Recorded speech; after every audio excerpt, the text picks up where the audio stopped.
Hey guys, this is Melissa Zad for Into Boxing, and I am delighted to be joined by the man of the hour, Mr. Dev Sahni. How are you doing? I'm okay. How are you? I'm very well. Do you know what? I have to say, first and foremost, before we get started, you did such a good job today. Think so? You really hosted it so well. Made it very funny and kind of softened the tension that was palpable in the room. It's not what I wanted to do though. I wanted beef. I wanted tables thrown, but hey, maybe that will come in the fight week one. I think it was all right. It was all right. You never know what to expect with Derek Chisora. The whole thing depended on him, really. Tyson's going to be Tyson. He's going to be up there. He's going to be doing his thing, and it's a case of does Derek Chisora react badly? And today he was pretty chilled, so he's got up on the right side of bed. We need to get him on the wrong side of bed. That's what we need to do with Derek Chisora. I mean, you're not wrong. You never know what to expect with Mr. Chisora, but I thought that you did a splendid job. Thanks very much for saying that. I also just got a message from Mrs. Sahni, which I haven't opened yet. I just saw you look fire, so with the fire emojis. That's nice, isn't it? It just keeps you going, doesn't it? That's the stuff of dreams. That is so sweet. It means she watched live. What more do you want? She supports you. Big up, Mrs. Sahni. There you go. So obviously, trilogy fight. Chisora and Fury have faced each other twice previously. This will be their third meeting in the ring. There's lots of talk about how their styles have changed and how they're going to be facing each other as different types of those boxers that we're familiar with. Are you excited for it? Yeah, because look, we've been told for years that this is War Chisora now. This is no longer Del Boy. And when you've got War Chisora, you know what you're going to get? You're going to get a war. And the Tyson Fury that beat Derek Chisora 8 years ago doesn't box like he did 8 years ago. This is what I keep saying to people. In that fight, 2014, November, he boxed, he moved, he was nimble, he was quick on his feet, he kept away from him. He hasn't boxed like that since December 2018, the first 11 rounds against Deontay Wilder. Since that, he's become a bulldozer. The bulldozer type style, to just try and take a guy out, plays into the hands of Derek Chisora, who's going to want to be on his chest, going to want to take him out. So am I excited? Yes, I'm excited. He's coming off the best win of his career, Chisora as well, by the way, against Pulev.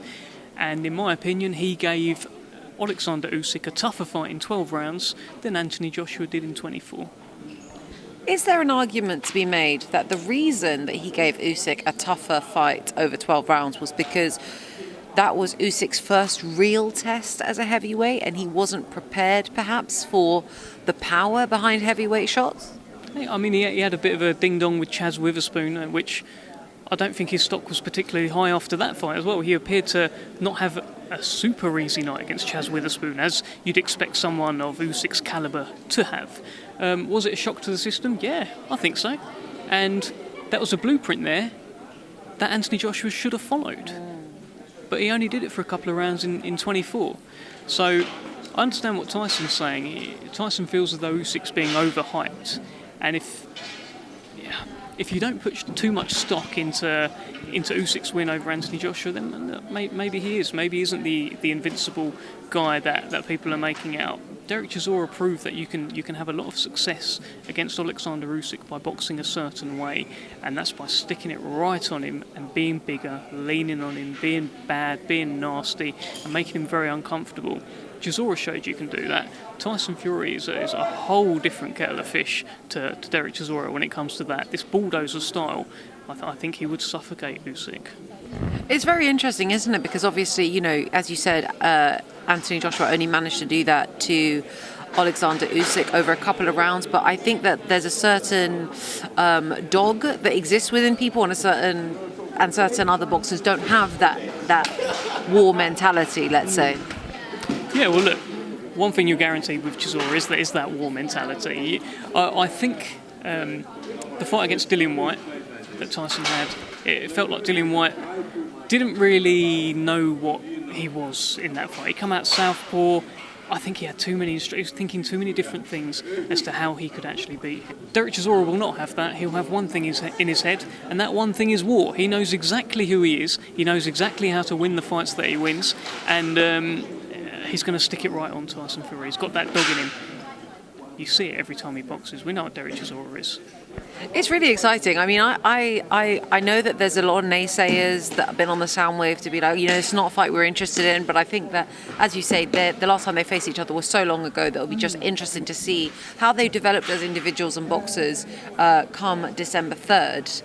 So in terms of, obviously, Tyson Fury facing potentially Alexander Usyk in the future, do you feel that his new style will complement the mitigation of Alexander Usyk? Absolutely, because the old style would have been a very boring fight.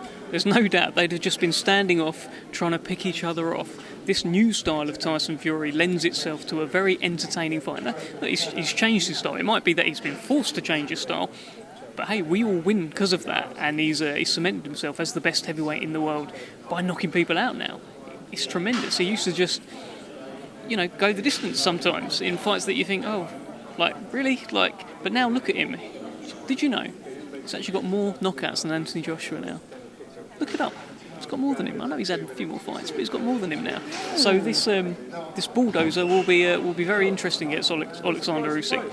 I think him and Joe Joyce would both take... Yeah, go on, come in. Matt, come in. That's our PR guru, Matt Rich. He's been Matchroom. He's been Sowland. He's here at Queensbury. Where's next for Matt Rich? We'll find out very soon, I'm sure. But yeah, look, I think there's two heavyweights in particular that will take Alexander Usyk into deep water and leave him there. Can I guess? Go on. Tyson Fury. Yeah. Joe Joyce. Yeah, absolutely. And he's a hard night for everyone else, Alexander Usyk. Got to give him that respect. But these guys are too big and they know how to box as giants. In terms of, obviously, the possibility of, which is a very real possibility of Tyson Fury facing Joe Joyce in the future, how do you see that fight playing out? I think it's Tyson's toughest fight. It's the toughest one out there because his advantages are suddenly smaller in that fight because he's used to being bigger than everyone. He's only a little bit bigger than Joe Joyce. He's used to being heavier than everyone. He's only a little bit heavier than Joe Joyce. He's used to having a great chin, great heart. There's no better chin than that of Joe Joyce. So that, for me, is his toughest fight. What Tyson's got is an all-time great X factor. He can switch southpaw. He can find a way to win. And that's what he'd need to rely on. But Joe Joyce is a headache, an absolute headache. It's so exciting. The heavyweight division is just on fire. It's fire emoji, as Mrs. Sahni would say. Shout out Mrs. Sahni with the fire emoji. Yes, yeah, the heavyweight division is on fire emoji. And also is on fire emoji. I love that. Also, in terms of, the rest of the Queensbury stable, we've got some really exciting fights coming up. We've got Denzel Bentley in a very exciting fight. Tell us a little bit about that. He thinks he can win. The opportunity came. Look, he mentioned the name of Janibek several months ago, before the fight was even realistic. He mentioned his name. And now Janibek's come calling, and Denzel Bentley's gone, yeah, all right then, I'll take it. I know I'm away from home. I know I'm a massive underdog, but I believe I can beat you. He has seen something in Janibek which makes him think that Janibek isn't as good as what people are making out. We will find out. So exciting. Dev, as always, such a pleasure to speak to you. Thank you so much for your time. You too. See you later.